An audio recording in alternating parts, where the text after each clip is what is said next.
Welcome to the No Guilt Mom podcast. I'm your host, Joanne Crone, joined here by my lovely co-host, Bree Tucker. Hello, everybody. How are you? I'm feeling so much better. She's feeling so much better. We've talked on every single interview, and I always out her for having a hurt back. And she's like, "Well, Joanne, she was in bed the other day. There's my out of the day, Bree, telling everything about." Oh yeah, there's a podcast episode where everybody gets to see my bed because I'm like, I couldn't get out and do anything. Yes, indeed. Well, today's episode, we're bringing back two of our favorites, Dr. William Stixrud and Ned Johnson, because they have a workbook coming out that aligns with everything they talk about in raising a self-driven child and also what do you say. And so we're really going to dig in with them today about how to be that non-reactive presence, that calm. Because Bree, you know all the questions we get from moms who just feel so guilty and so ashamed every time they lose it in front of their kids. Right? I mean, I know I'm not the only loud, jumpy, highly reactive person in the world. I know there are others like me. And also there's the fact too that you have that, if you're trying to be calm, I feel like so many of us have that internal argument going on of like, am I being too cool? And am I being too lax? And yeah, you second guess yourself so much. You're going to pick up some great tips from this episode. So without further ado, here we go. William R. Stixrud, PhD, is a clinical neuropsychologist and founder of the Stixrud Group, as well as a faculty member at Children's National Medical Center and an assistant professor of psychiatry and pediatrics at the George Washington University School of Medicine. Ned Johnson is a regular guest and friend of ours here at No Guilt Mom. He's an author, speaker, and the founder of Prep Matters. Ned and Bill have co-authored the national bestsellers, The Self-Driven Child, What Do You Say? Talking with Kids to Build Motivation, and their newest edition, The 7 Principles for Raising a Self-Driven Child, which is a workbook. And they've been featured in numerous media outlets such as NPR, the New York Times, the Washington Post, the Times of London, the Wall Street Journal, U.S. News and World Report, Time Magazine, just to name a few. And with that, know what good hands you're in today for today's podcast episode, and let's get on with the show. Here we go. I believe you did that all in one breath, girl. I did it. I was breathing. That background in journalism has helped. I have Mer's lungs. So we're circular breathing, trumpet players. Circular breathing, exactly. Welcome, Ned and Bill, back to the podcast. We are overjoyed to have you here today, and especially to talk about your new workbook, which is so cool. And like I was reading your workbook last night, and you have a story about why you created the workbook, about this woman that you were seeing at every single conference. Could you share that with us? Yeah. A mother of kids that I tested. So I knew this woman, but I just recognized that she came to 4 of our lectures in DC. And basically it's the same talk about the self-driven child. And so the 4th time after the lecture, I go up to her and say, "Why do you keep coming?" And she said, "Every time I come here and hear you guys talk, I feel so calm. I feel centered. And I feel so much better about my kid. And then I go home and he doesn't turn in his homework. He screws something up. Or I talk to a mother whose kid's way out overachieving compared to my kid, and I get all anxious again. So I come back to, I want to hear you guys talk again, to put things in perspective." And we were like her calm button. And I think that that's what we want to do. We want parents to feel that it's safe and that it's right to trust their kids and to worry about them less. Yes, like I really related to that being a calm button, because I saw that when I was a teacher in education. I would go in and I'd be like, I am not going to use this with my students. I am not, for instance, like behavior charts. I'm not going to use this with my students. I know. I see the eyes rolling back in your heads. You can Bless your heart. We have feelings. Podcast land, if you could see the eye rolls as soon as behavior charts came up. I would be so against it. And then I would go into the classroom, I would hit a little speed bump, and I would see my colleagues using them and panic, and then go right back to those behavior charts. So I could really, really relate to that woman who had that sense of panic. And I think like all of us can actually, as parents, that panic. Let's talk about that panic. What could we do first and foremost? Because one of your principles is about being a non-reactive presence. What's like some of the first signs that we can look at to kind of start tampering that reactivity in us as parents? So first signs to identify that we're even reacting, or next steps. I mean, That would be great. First signs to identify. Yeah. Yeah, Yeah, because I start think there. sometimes we're not even sure, right? Like I talked about in the intro, like I think that sometimes we think we're being calm, but then we think that we're doing it like the wrong way. Or that's even, you know what? Let's Yeah. dig into that. We think we're calm, but really we're not. Well, and what I might shift the language slightly. We always think that we're rational, Yes. even Yes, when rational. we are emotional or anxious. And for me, one thing I'll talk about myself as a dad with my daughter who's now 20, and if she's listening, brilliant, brilliant, brilliant. But nobody could push my buttons the way that she would. But to be fair, no one would push her buttons the way that I could. And we're really, really close, and we're probably built in very similar ways, though she's a lot brighter than her dad. And one of the ways that I am with her, certainly work with my students, is when I feel myself being impatient, right? I don't have time for this. When I feel myself being frustrated, well, the chances are they are too. And sometimes it's my frustration because stress is contagious. My stress can become my daughter's stress or a student I'm working with, but also it goes the other way. I'll be working with a kid and thinking, why am I feeling so intense? Well, it's because this boy is incredibly anxious and he's sort of radiating this angst. And anxiety is just so contagious. So if as a parent, as a mom especially, if you feel yourself impatient or anxious or frustrated or angry, these are all symptoms of your stress response going off. And the hard part is, of course, is your kid is likely to feel it too. So we have a whole part of this chapter of just starting with recognizing your own triggers, because it's hard to address a problem that you don't first acknowledge as a problem. Yeah. And I love the whole quiz part you go, because you have in the last month, how often have you? It's so easy to Some I of us love are like, quizzes. 10 minutes have I, Uh-huh. but yeah. How many like that anxiety that we feel creeping up into ourselves, like especially the anger, how that's some of our, signs that we are becoming reactive. When we notice that, what is something that we can do as a parent, especially if we have a kid in front of us? I want to Like, say really quickly before Bill answers that really good question, when you think about the stress response, the freeze, flight, or fight response, right? So some people just freeze and they don't know what to say. What do you say? Ah, you're just frozen, right? The bunny in our front yard. They don't see me. They don't see me. They don't see me. More often for women, but not always, it's the freeze or the flight response. Men are more likely to go right to the fight response. So I see this all the time. Well, I'm not anxious. I'm just pissed. Potato, potato. Right? Exactly. Exactly. That's true. And if you think about it, I mean, I've been practicing meditation for 51 years, and there's very good research that meditation calms anxiety and also calms anger, because it's the same stress response, as Ned's saying. And I think the way I think about it is that some people are just naturally more laid back than others, and those who are more kind of intensely wired have a more sensitive stress response. But the goal is not to be just chill all the time.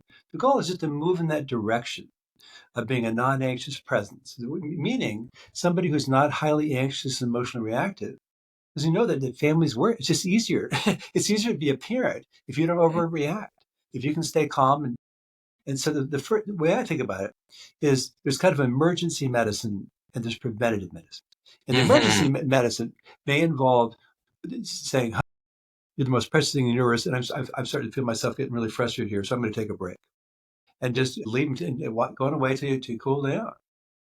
Or just I need a minute to breathe and just do some deep breathing. I can't think clearly right now. I need a little space. That's the first step, I think, in emergency medicine. When you're really And I can upset, jump in there for 1 second, Bill. I think part of this, your point is such a good one. We are all going to react the way that we react. We have the nervous system that we have. We have a nervous system that's already overwhelmed by what's already gone down in our day. And so we're not responsible for our reactions, but we do have this potential to be thoughtful and responsible about our responses. Right. So I just react and I feel what I feel. The real parenting, the real power is in then how do you choose to respond? So instead of my blasting my daughter, exactly as Bill said, I am really feeling a lot right now. I'm not mad at you, but I am mad. And I need to sort this out. I want to have a conversation with you when I'm actually thinking clearly.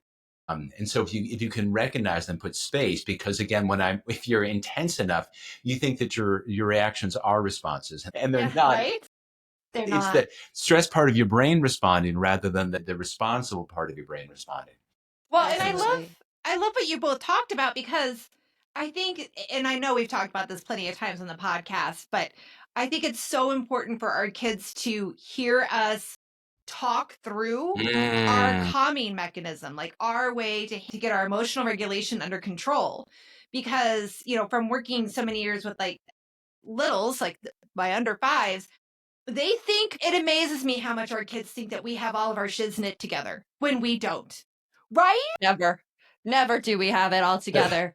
They're like, well, Absolutely. Mom, you never get mad about this ever, and nothing ever makes you upset. And you're like, oh, girl, if you only knew. You only work with deaf and blind children? I'm teasing.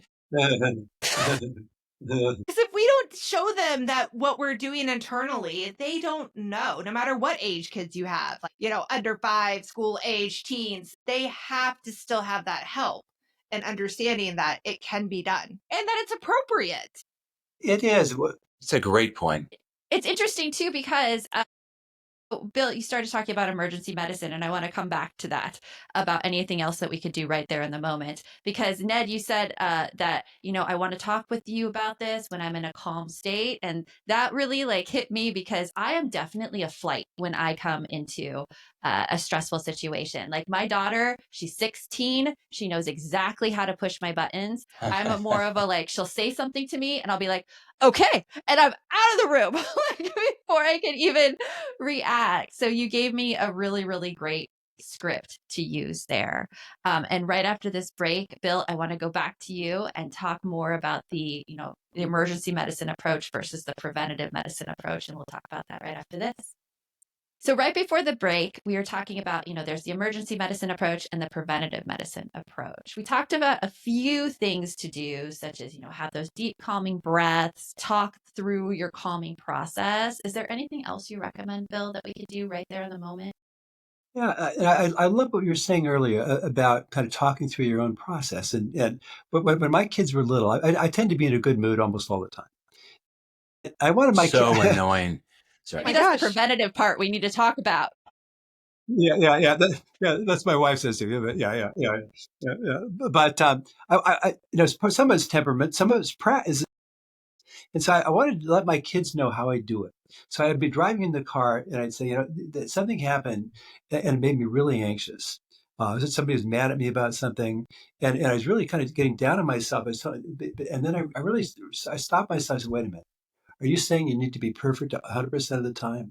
It doesn't make any sense. And I like that. So I love that idea of sharing with kids what we know helps us calm down in the moment. And the preventative medicine part is simply that so all of our worry about our kids, all our anxiety, all our emotional reactivity, it's about the future. It's not about the present.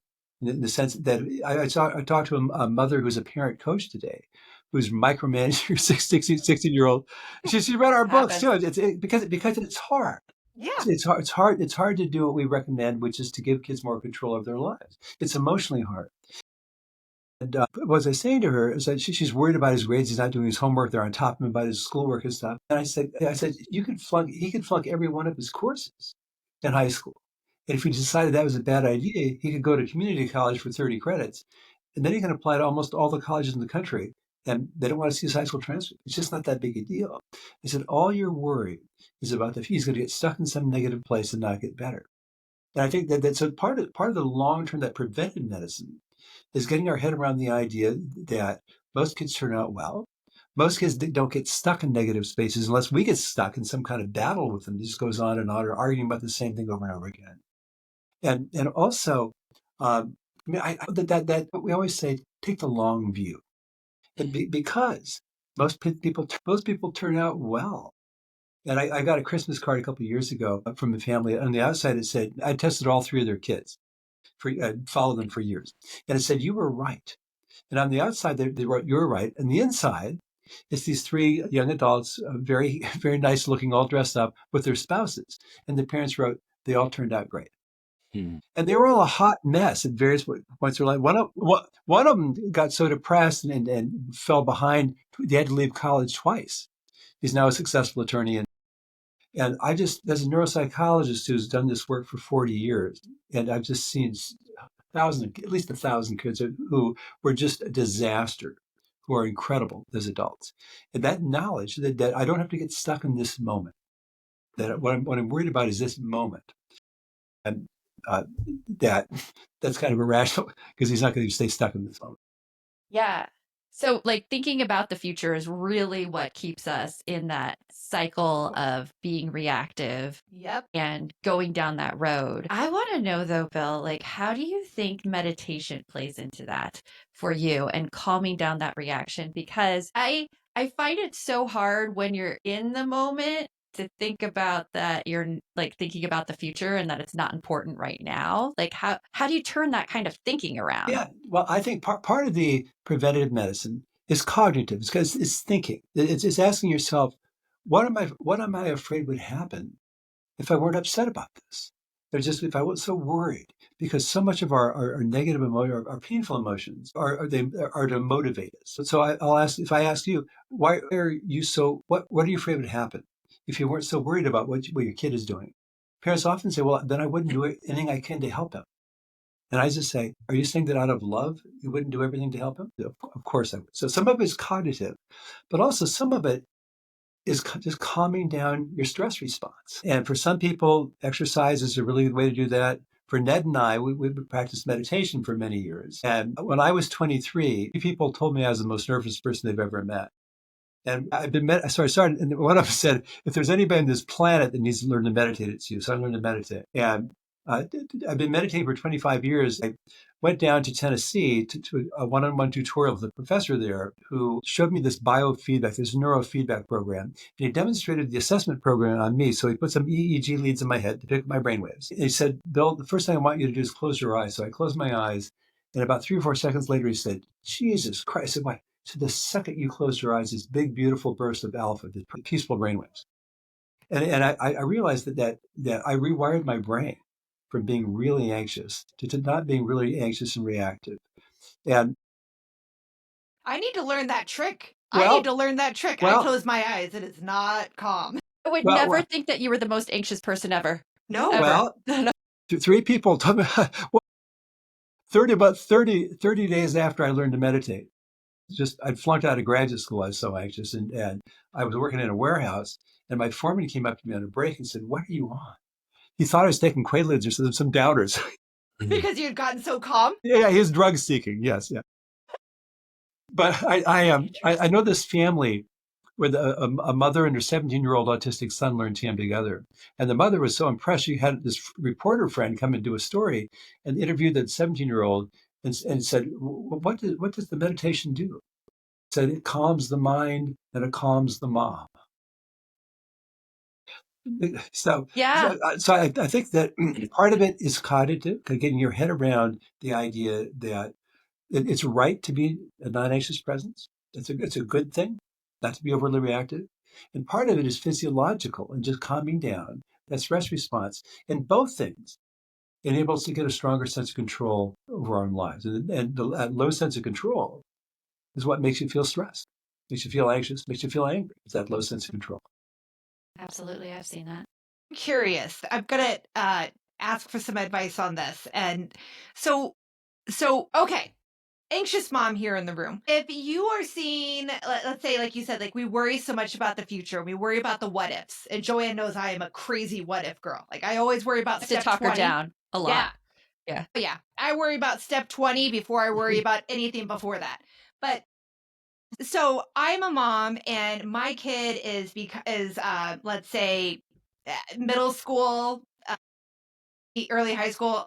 My kid is starting to become like disengaged from school. Their grades are starting to go down. They don't like going to school. They're unmotivated, whatever.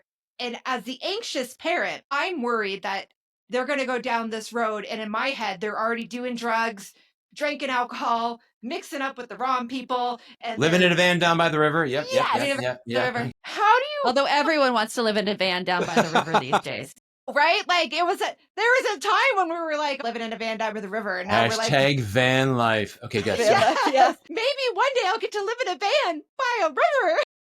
Yeah. But how do you like get to the point where like would you like vocalize that to your kids? Like, I'm just worried that because you got a C in science, that by next year you're gonna have an F in science and math, and then you're gonna be smoking doobies under the high school. Like, Right. And an That's my A in goodness. delinquency. Yeah. Oh my Yes, goodness. yes. I love this question so much, and we're going to hear you guys' answers right after this. Because we have to take a break. Thank you. Because I know this is going to take us to the end. Okay. Right before the break, Bree asked you this question about worrying about a child who looks like they're going downhill. Like, how do you recommend addressing that without Yeah, being because I reactive? cannot be calm if I'm worried my kid is going to be going down that. You go, Bill. I'll let you jump in first. Bill, among other things, Bill has had the opportunity to work with a lot of young people who seem to be just in this kind of situations that you're describing. Fantastic. This parent educator I talked to today, her kid is very unmotivated, and the adults in his life are spending 80 or 90 units of energy trying to make the kids work. The kid's spending 10 to 20. And it doesn't change until the energy changes. So part of what we recommend is asking yourself, whose problem is it? And it doesn't mean this is your problem, buddy. It doesn't mean, it means that respectfully, this is their life. And expressing confidence, they can figure it out. When the first thing that I tell underachieving kids or kids who are kind of slacking in school, especially if they're in high school, is I say, you can flunk every single one of your classes. If you decide that was a bad idea, you go to community college for 30 credits, and then you can apply to virtually all the colleges in the country. They don't want to see your high school transcript. Mm-hmm. Because when I tell them that, it motivates them because they realize, oh, I haven't screwed up my whole life. So, and frankly, if we get more anxious, when we get anxious, we try to get more controlling. And that's why being a non-anxious presence is so beneficial in part, because it's so much easier to remember that it's their life. And I can offer to help. I can offer support in any way, but I can't change them and I can't force them. But the first principle in our new book is put connection first. Put your relationship. Your relationship is more important than your kid's grades. I consulted with a kid years ago who was 21. He really had a tough time in high school and since. And I asked him, is there anything that your parents could have done when you were in high school that would have made it better? And he said, I think it would have helped me if they'd been happy to see me sometimes. But he was screwed up, so they always felt they had to be on him or disapprove him of him. And we think there's nothing more important you can do than just enjoying your kids. So even if they're going south kind of academically, you'll let them know it's just not that big a deal. There's plenty, you could turn this around. I love you no matter how hard you work. Yeah, and if I can add to that, when we're anxious, we become controlling. When our kids feel controlled, they become more anxious. We know that the major manifestation of anxiety is avoidance. So one real concern that we have is a lot of kids who seem like they're not trying hard at all. They're actually frozen. We go back to the freeze, fight, and flight response. They feel stuck. Things are not going well. They know that their loving parents don't approve. They know that, their teachers looking at them like they're a dope. They know, but they may not know how to do better, right? And oftentimes the default thing is we just got to study harder. I mean, I was just working with a kid the other day whose mom said, well, I know if he works really hard, I know he can get A's and all these things.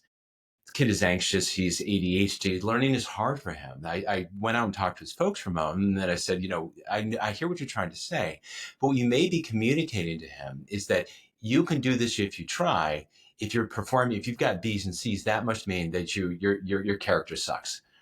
Because it's not a talent thing. There must be something wrong with you as a person. I closed the door. I said respectfully, I can see where your parents are coming from, but I'd love to hear your experience on this. He said, well, in 9th grade, I locked myself in my room and I was in there doing work for 3 to 4 hours a night. I've never got worse grades in my life. So from his perspective, harder work doesn't make any difference. And all that happens when he really put his nose to the grindstone is he proved to himself that he's just really a dummy, that he can't do this work. So that feels hard. So kids run away from this, right? Yeah. So we want to be careful that we're not controlling, because when we lower their sense of control, we whack their motivation and we make them more stressed. To Bill's point about the connection, when we are more anxious, it is hard for us to be empathetic. And we just kind of pound on kids and beat them, thinking when they can finally get their act together and everything's good, then I can relax and love them. We want to do it the other way. We want to relax and love them at the get-go, even and especially when their grades are messy, their rooms are messy, their lives are messy, because that's how, as Bill said, that's how we turn the energy around.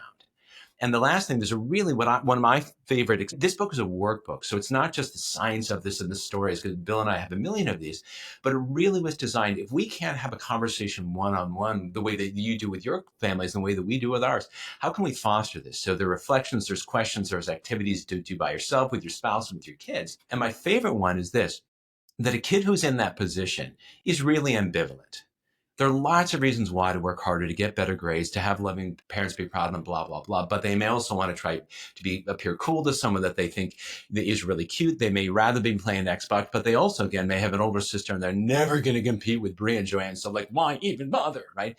And so the exercise is to articulate, make a column and write down all the reasons why you can think for a kid to do better. And frankly, all the reasons that you imagine your kid already knows why working harder and doing better would be a good thing.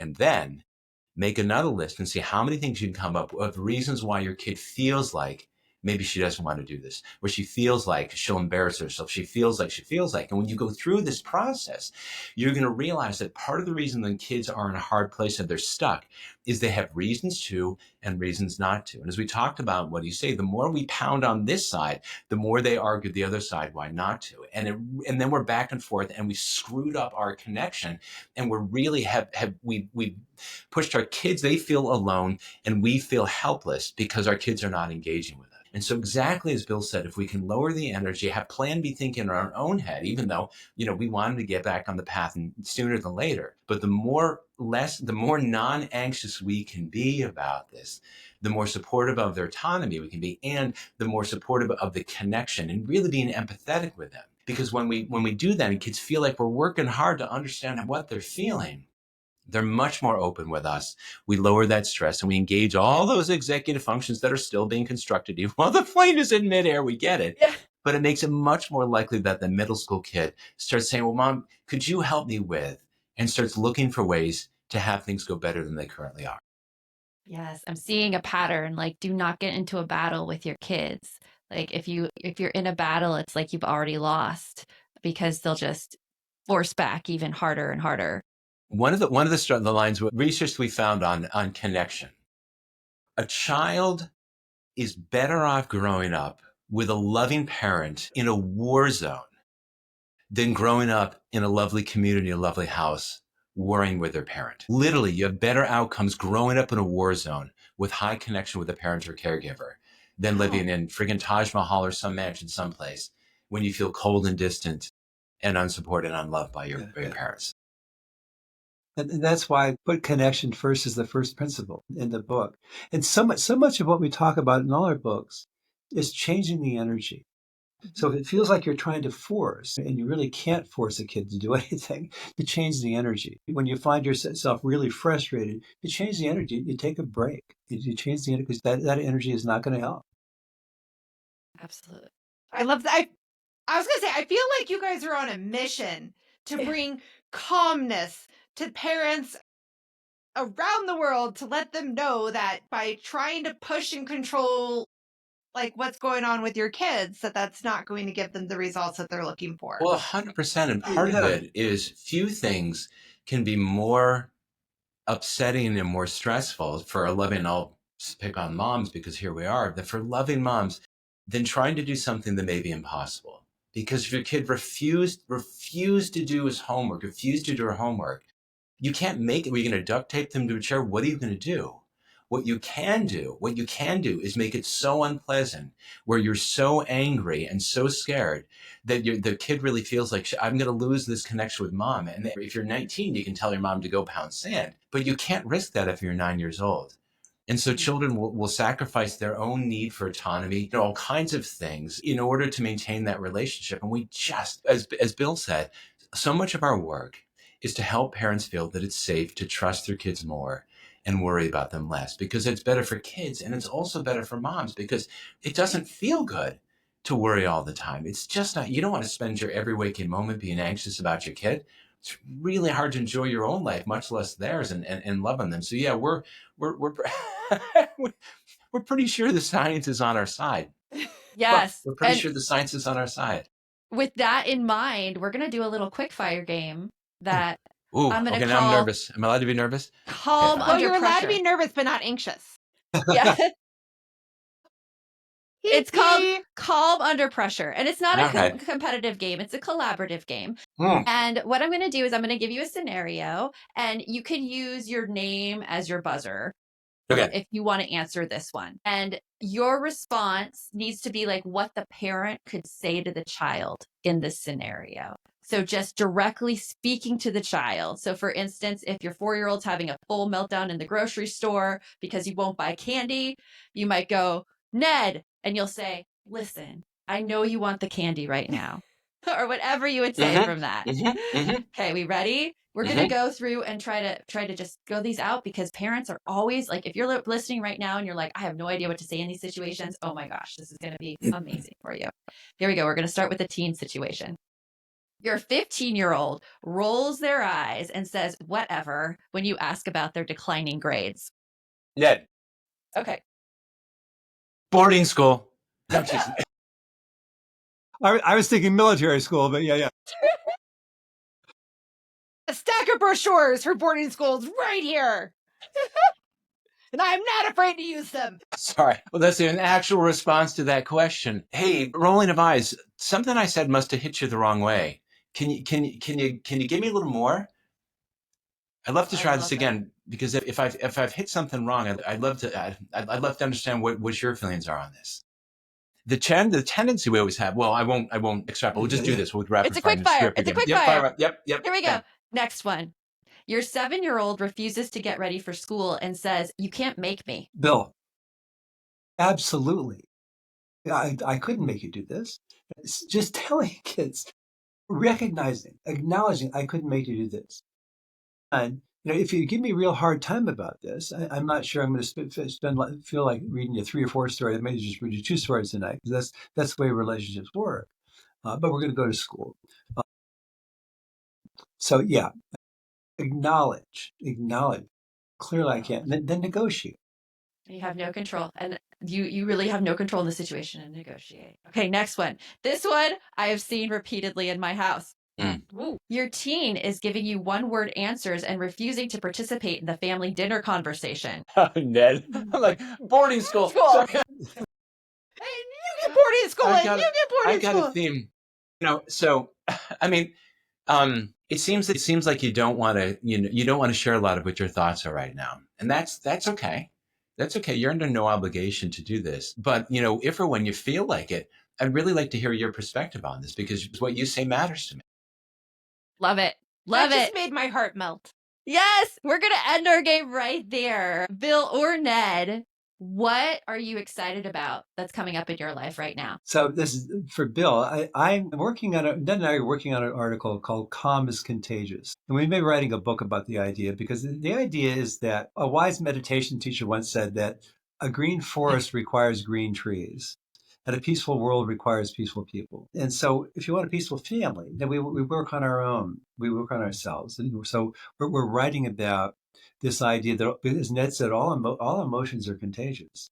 And what we want to do ideally is radiate calm and radiate peace, and not fear, not anger. If we do, it's not to say that we should never be angry, never be afraid, never be anxious. It's just that the goal is moving that direction of being a non-anxious presence, because then we radiate calm, we radiate clarity, we radiate peacefulness to our family, to the world. And given the level of conflict in this world, it seems like we need more of that. Oh, I like that idea of radiating calm. I do. Ned, what about you? What are you excited about? Oh, I'm sending a kid to boarding school.